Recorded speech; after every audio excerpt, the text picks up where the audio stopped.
Assalamualaikum warahmatullahi wabarakatuh.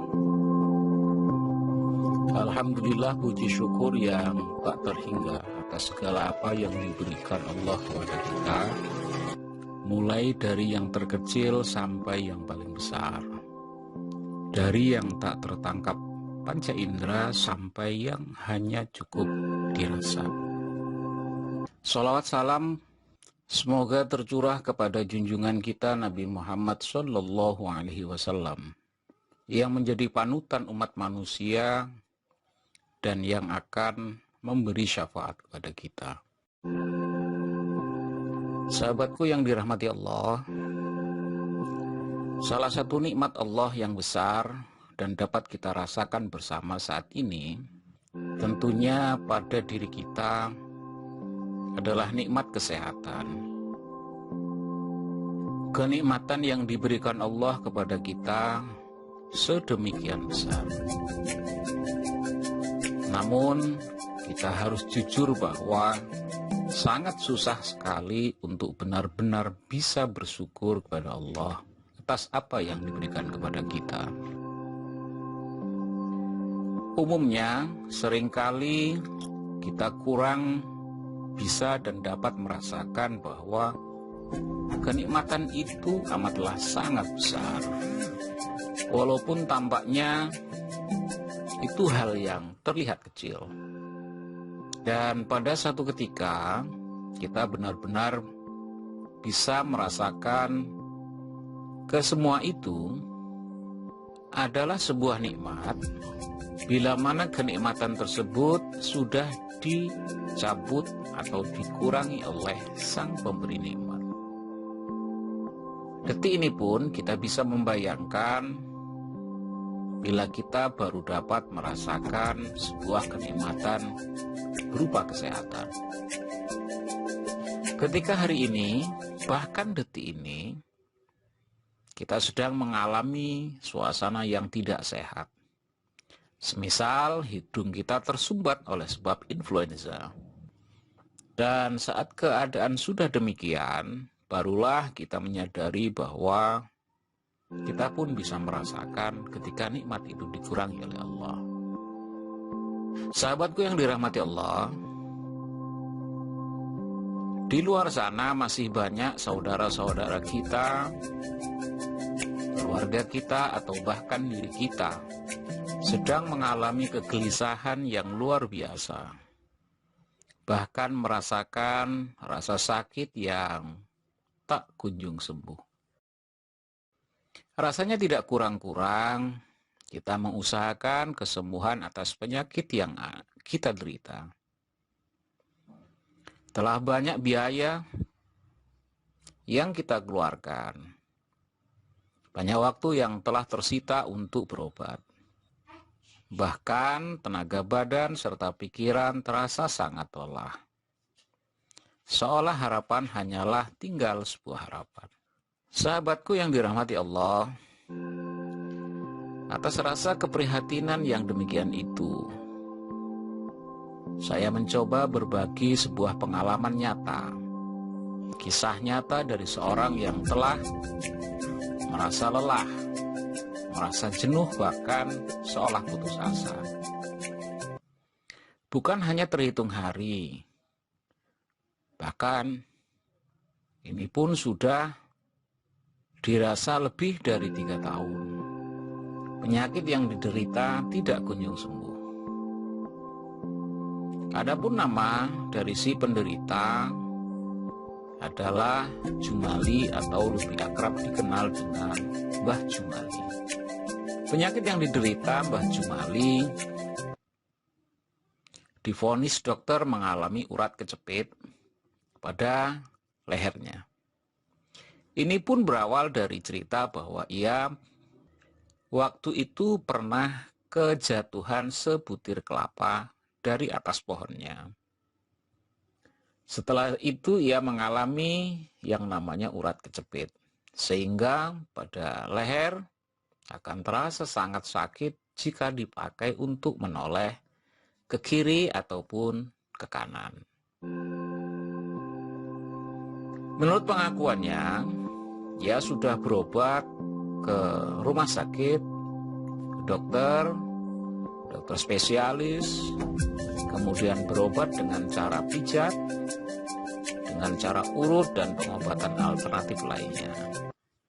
Pengobatan ini telah dilakoni sekitar 3 tahun lebih. Akan tetapi hasilnya belum dapat dirasakan kesembuhannya. Sampai suatu hari ketika saya bertemu dengan Mbah Jumali di suatu malam, saat kebetulan waktu itu dalam kondisi hujan lebat. Namun alhamdulillah kami berada di dalam masjid dan masih dapat melaksanakan sholat isya secara berjamaah. Setelah selesai sholat dan zikir, sebab hujan yang belum berhenti, kami yang waktu itu bertiga, yakni saya, Mbah Jumali dan satu teman, sempat berbincang-bincang di teras masjid sambil menunggu hujan reda. Sewaktu itulah Mbah Jumali menceritakan tentang kondisi dirinya yang sedang mengalami sakit. Sakit yang dirasakan adalah pada leher. Diceritakan mulai dari awal kejadian, kejatuhan kelapa, sampai kemana dan kemana ia terus berobat. Hampir mendekati rinci lah kira-kira. Sahabatku yang dirahmati Allah, di sela-sela obrolan kami seputar penyakit dan pengobatan, saya sempat menyampaikan sebuah cerita kepada beliau bahwa pada waktu jauh sebelum ini saya pernah bertemu ataupun mengetahui secara langsung salah satu kiai saya yang ada di Jawa Tengah. Beliau diberi kelebihan dapat mengobati orang yang sedang dalam kondisi sakit. Dan bukan hanya penyakit ringan, namun juga penyakit yang tergolong penyakit kelas berat, yang telah bertahun-tahun yang mampu disembuhkan. Atas izin Allah, banyak yang telah beliau beri pertolongan.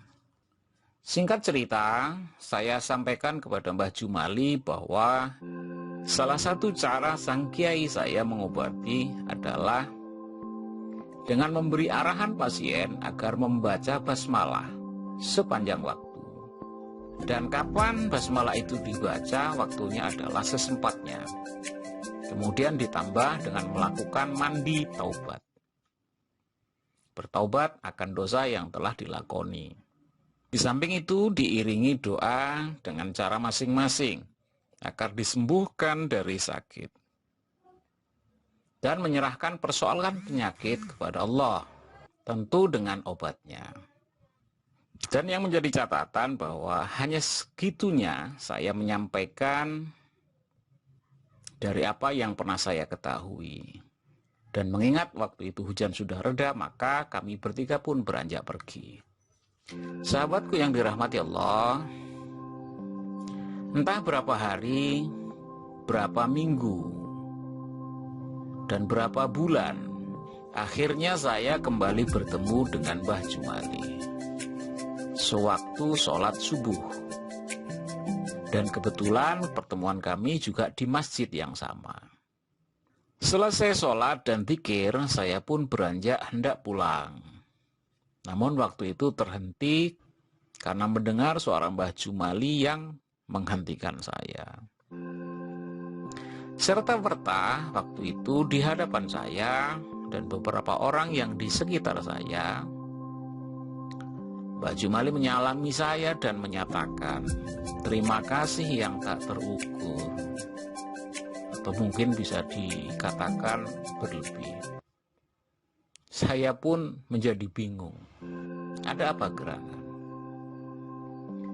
Dengan bahasa Jawa yang lugas, Mbah Jumali berkata, "Matur nuwun, matur nuwun, matur nuwun, Pak.